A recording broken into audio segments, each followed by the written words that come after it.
Speedway, the NASCAR Xfinity Series underway.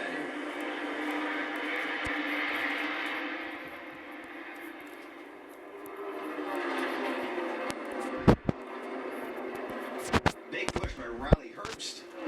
Tried to get Jesse clear to the lead. Didn't quite work out there. Doesn't look like they're going to work together as teammates right off the start here, Joe. Well, I'm kind of waiting to see how this goes here. You know, like I said, you go into this corner into turn 3. Everyone's getting a feel for their car, what they're going to have. You see them kind of moving around. See that separation from the first row to the second row. That's everybody looking for a little bit of air, looking for that handling. And then they draft back up on the straightaway. This is what we're going to see most of the day. The best cars can stay really close in the corners. The really, really good cars will be able to go 3 wide, maybe high later in the race. You have to believe, as I look through the race film for this race, coming into the broadcast booth, the outside lane, Joey, kind of dominates this racetrack for the NASCAR Xfinity Series. You got to think it's just a matter of time, Joey, before it takes over here, as we see Jesse Love outside lane clearing for the lead. All right, he comes down in front of his teammate, trying to help pull him through. He wants his teammate behind him. That's what's going to be the safest thing for him. So you see him on the bottom, trying to give that sniff, that draft to Austin Hill. Not able to make it happen at the moment, though. Riley Herbst thought about dropping down in front of Hill from that outside lane. Black and green, number 98. And what's keeping this bottom lane alive, I believe, is you have a fast car on the bottom. Austin Hill, obviously fast, qualified up there. But look, there's no one behind him. Yeah, there's nobody there, Joe. I mean, look at the next car, probably four lanes back there with Parker Klickman. Josh Williams going in the wrong direction. Oh, really checking up big back there. Poole hangs on to it in the blue and white 44. That's a big moment. Nice save by these drivers. Josh is still off the pace. Looked like a little damage. Yeah, he's got something on in the back. Maybe he's got the flat. Let's see what happened on the replay here. Looks like they're going. It looks like Splat before he ever got in the corner, Joey. Yeah, maybe he got some contact before that caused it to go down. We've seen a lot of flat tires in the truck race earlier today too. He was running the freedoms, but not the start he wants his day. Yeah, here you can definitely see the tires down. And this is a huge penalty. Pit road here is super long. The pit in is all the way back in turn 3. They got to come all the way around, change that tire. They're already coming around to put him down 1 lap now, and he's still in turn 3. 3 laps down here. Yeah, this is going to be really costly, hard to make this one up. How about Austin Hill trapped down low? He's by himself, but look at that separation. This is what I'm talking about, guys, how it's so different than Daytona and handling comes into play. That's why there's separation in the pack. There's some good cars, some bad cars, and they're just all sorting it out right now. Well, they're learning in real time how good their car is, Joe. You know, with limited practice here, these guys don't know when they drop the green what they've got. We've talked about that earlier before, and they're finding out in real time. It's going to, you know, the grip will come in a little bit, the track will cool off a little bit, and maybe that comes into play more, but they're also dealing with a lot of wind here, too. Joe, I always find it's the crew chiefs and the spotters that think it's a great idea to go to the 3rd lane. It's just very seldom the drivers at this point of the race. But to your point, the 3rd lane here at Atlanta, that's I think that's the sketchy lane. That's the lane where you can get in trouble really easily, especially off of turn 4. You know, it's a little bit rougher up there, and it's just no forgiveness. So if it gets clean, maybe they can get up there. It's in these cars, and he's running in the top 15.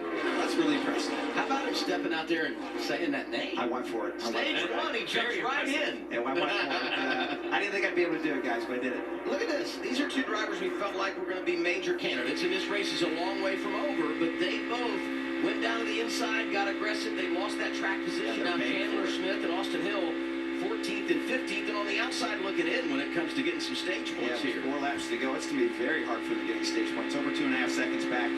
We kept seeing Chandler Smith make moves. We saw Austin make moves, and they just didn't pay off. And everybody's taking note of that. John Nemechek, he ain't scared though. He's made quite a few runs to the very bottom, trying to make it work. Just nope. And that's what happens when you got no friends down there. You're going to go all the way to the very back. How about Nemechek on Monday? Runs the Daytona 500, finishes top 10, goes over to the Xfinity garage, hops in his Xfinity car, and finished top 10 there as well after being a lap down on 2 different occasions. He's having a week, isn't he? All right, guys, this is where it picks up. Stay up here in the front. This is where the moves are going to happen. Coming to 2 to go. We got 4 ahead. Jesse Love has led the first 39 laps. Can he finish the deal and win stage 1 from the pole? He's got no one there with him. Look for the run to come from the 98 down the back straightaway here. If he can get the push. Here it comes. Oh! Sam Mayer out of line of the 1. Drafting help from Parker Clearman. Final lap, first stage at Atlanta. That's going to give this stage to Jesse Love. They're side by side. They're not going to get there. Jesse Love back to the line, leads the first 40 laps and wins the stage. That's 6 straight stage victories for Richard Childress Racing in the draft. Wow. That's pretty impressive. Pretty strong race cars.